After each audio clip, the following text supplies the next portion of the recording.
Blind obedience can take us from being free thinkers and move us into incarcerated mindsets that then become property of whatever estate it is that we claim. So we basically give our identities away.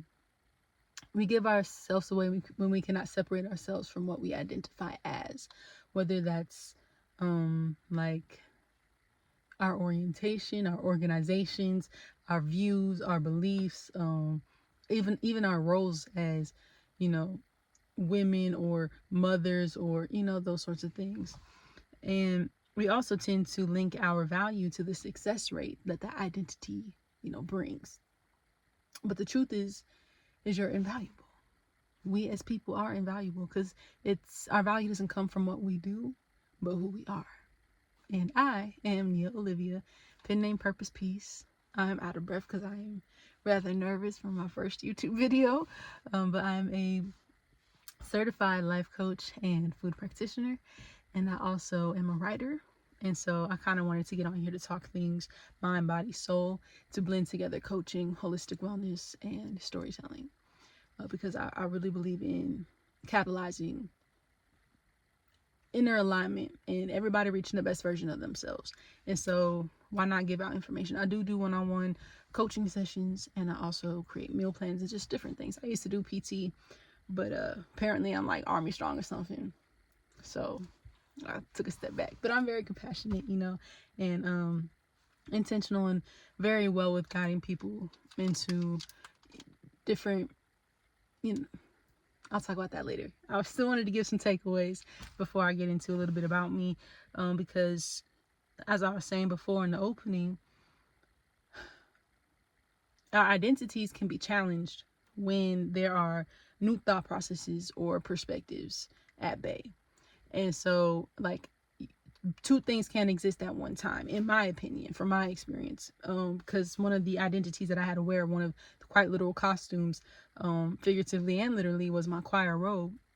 Because I sang, but due to some of my, but due to some of my life choices, I was unable to continue to stand before the people of God because I just didn't, you know, align with the church values or something. So I feel like I understand that and I respect that. And I respect churches. I respect places of worship because there is honestly nothing better than people coming together all on one accord, all on one high vibration to give honor to something that is greater than us, you know, and greater than ourselves. And so, and collectively, it's just so powerful.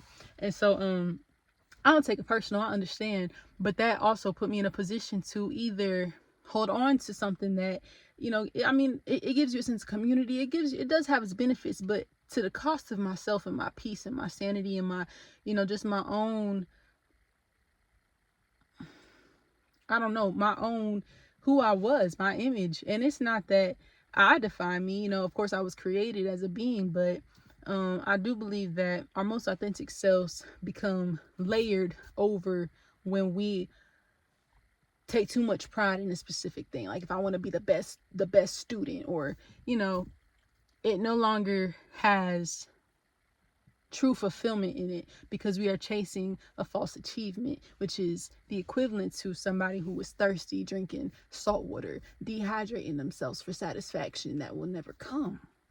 And that's challenging, and that's something that took me a minute to even discern within my own life, because it wasn't until I had my son that I really saw how much I hold on to. Like beforehand, yes, I knew suffering was the making of stewing within one's own self and thought process, and also through my trainings as well, that really enlightened me to open me up to the possibility of or not even the possibility, but to the amount of how much strength and power that we truly have within our minds. But we are so mind controlled, like our mind controls us. We don't control our mind.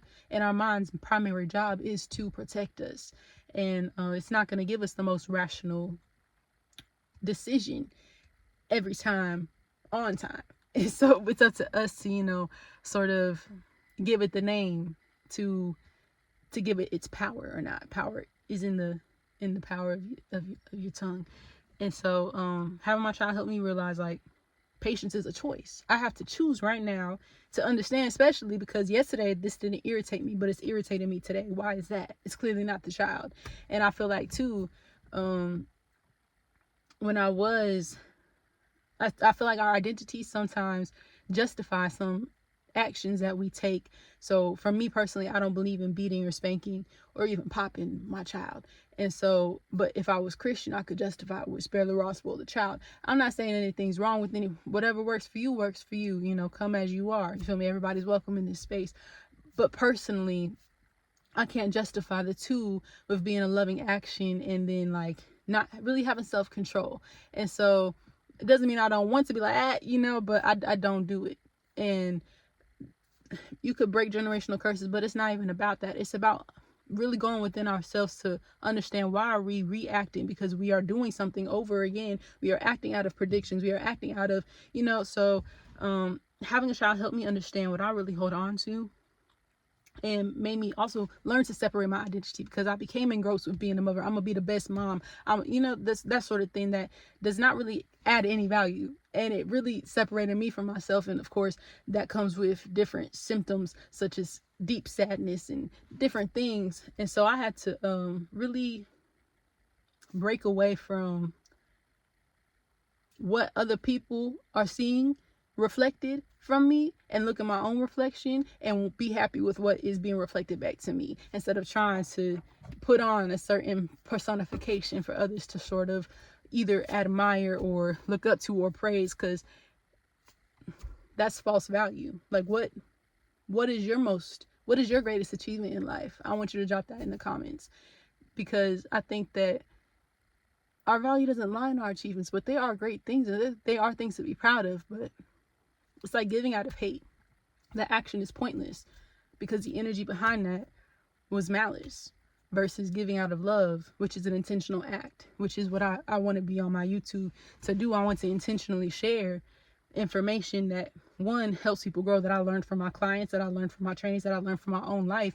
And I feel like there's no better teacher than our own personal experiences, and that's how you kind of find what you specialize in. And I've always been interested in behavioral analysis and psychology and just all kinds of different things. So I look forward to sharing my written work. I have my spoken work and my music on another page if you ever wanted to look at that.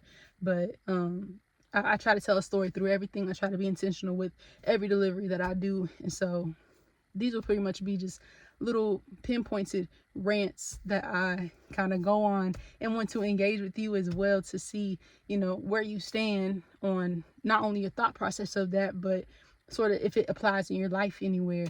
And I also have a Medium account, so you can check with my link. I think I put that already in the bio, but I write about some of the things that I'm gonna be talking on here about, and talking about my books and things of that nature. And so I really greatly appreciate your time and you being here. Forgive me for being so nervous. I did have my notes right here. Now I'm gonna hold you because I'm a little nervous, but I think that stepping out of our comfort zone is great, and this is such a beautiful platform to reach so many different people. So I really look forward to the relationships that we're going to build on here together. And once again, my name is Nia Purpose Peace, love, and soul.